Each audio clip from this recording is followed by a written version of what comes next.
عن أبي درداء رضي الله عنه قال النبي صلى الله عليه وسلم لا يبعثن الله أقواما يوم القيامة في وجوههم النور على منابر اللؤلؤ يغبطهم الناس ليسوا بأنبياء ولا شهداء.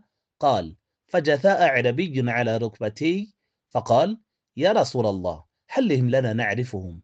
قال هم المتحابون في الله من قبائل شتى وبلاد شتى يجتمعون على ذكر الله يذكرونه. رواه الطبراني في معجم الكبير.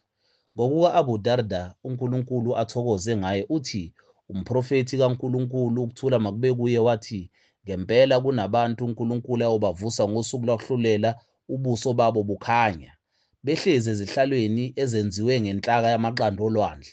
Abantu bazobathanda futhi bafise ukuba njengabo. Laba bantu bobe bengabona abaprofeti futhi bangashonanga ngobuqhawe. Wasondela isichaza sathi, umprofeti kaNkulunkulu, sicacisele bona ukuthi bangobani ukuze sibazi.